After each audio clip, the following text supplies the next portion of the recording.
What's up guys, Justin here, and today I want to start a 5-part video series on the 5 things I wish I knew in high school. And the reason why I'm doing this is because there would be moments in my life where I would just say to myself, oh man, it'd be so cool to go back in time with what I know now and respond to different questions and situations differently. But obviously I can't go back in time, so I'm going to do the next best thing, which is to share with you guys what I know.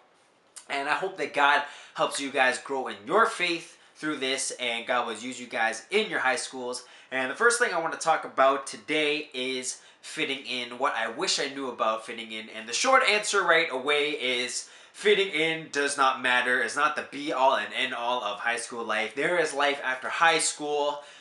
Just keep striving and keep persevering. Don't worry, there's life after high school, and there will be other people that you will meet in your life. So it's okay if you feel alone right now. But right off the bat, from saying that, for us, we just want to be accepted. We want to find a sense of belonging. And sometimes we are alone and we come to a point where we just say, you know what, forget it. I'm just going to compromise and change myself to fit whoever that group is so that they will accept me. And yeah, we compromise, and in the end we go farther away than who we actually were in the first place. And I will say this, that the people that you surround yourself with will influence you the most. The people you surround yourself with will influence you the most. And why is that? Well, one reason why is because whenever you have something on your mind and you want to talk to someone about it or get advice, who's going to give you advice? The people that you're comfortable with sharing with, right? The people that are around you, maybe they have interest in certain things and they want you to be a part of it, and that group of friends, they're join together because they're interested in that thing or whatever, and then they want you to get involved, Regardless of whether or not it's a good thing or a bad thing, the people that you are closest to will influence you, right?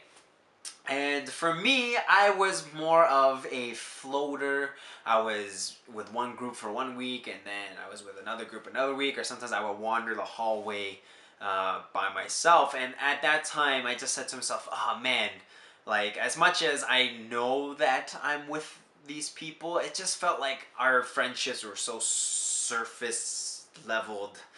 It seemed like I was only their friend because we were in the same area or school or class or whatever, and whatnot. So I did have that feeling of loneliness, right? But anyways, let's just dive right into scripture. And I'm reading from 2 Corinthians 6 verse 14, and it says, do not be unevenly yoked with unbelievers. How can righteousness be a partner with wickedness, and how can light live with darkness? And what that's saying is that we need to watch out, who are we closest to? Who are we getting our advice from? The Christian and the non-Christian, we have different views, because from the Christian perspective, we view the world from the lens of God and Scripture, and for non-Christian, they view it through the lens of whatever they believe in, right? And that's the question: who is giving you that advice, and what kind of advice are they giving you? And I'm not saying that non-Christians are not going to give you good advice or not logical advice, because they do give good advice. But the question that you really need to ask yourself is it biblical advice? Is it advice that comes from God? And for us as Christians, we need to find a direction from God and from what the Word says. And the best way to do that is to find other Christians in your school. I'm gonna talk about the importance of fellowship next time, but I'm not gonna dive into that right now. And this is a reality that sometimes I think we need to know as high school students, if we're Christian, which is God could be calling you to feel alone for the next 4, 3, 2, 1 years, or how many years you have left in high school. And I know that we want to have this sense of belonging, we want to find acceptance, we want to fit into groups, but the question is that wise, right? And this is the question that we need to ask ourselves, which is God enough? Is God enough to satisfy your loneliness? I know sometimes we want that physical affirmation from people, but sometimes it's not wise to do so, because the people we surround ourselves with, they influence us the most. Now, one of my favorite songs is the song called Enough, and it goes like, all of you, God, is more than enough for all of me, for every thirst and every need. You satisfy me with your love, and all I have in you is more than enough. And that's a really huge question to ask yourself, which is God enough for you? Because the people that you're surrounding yourself with, are they a bad influence or not, right? And it's easier for someone to pull someone down than it is to pull someone up. Sometimes we trick ourselves into thinking, you know what, I'm gonna be friends with these people and I'm gonna make them become Christian through me being friends with them. And I'm not saying that's a bad thing to not have non-Christian friends, but my point is, who are the people you're surrounding yourself with? Who are the closest people in your lives? Who are you getting advice from? Because you read Matthew 10 verse 22 and it says, men will hate you because of me being Jesus. When you think about the Christian worldview and the non-Christian worldview, sometimes they butt heads and we can't agree on everything and everything, right? And people do dislike Christians because of what they believe, right? And that's something to keep in mind.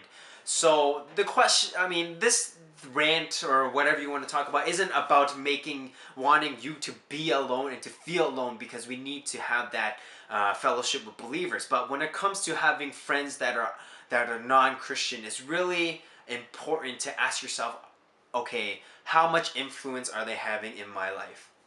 Because the reality is, again, that God could be calling us to this lifestyle of loneliness, because Christ lived this life of loneliness, right? Yes, he had his disciples there, but those that was fellowship with other believers, right? And it's really important for us to know who are we surrounding ourselves with. Because I would say this, that you could enter high school as a Christian, but at the end of the 4 years, you did whatever it took to fit in, and God was here, and friends became here, and now you're, going to do your own thing. So that's really important to think about. So I just ask that you guys evaluate yourselves where you guys are at. I'll post a song that I wrote. It's called Every Time You Run, and maybe you can resonate with that song.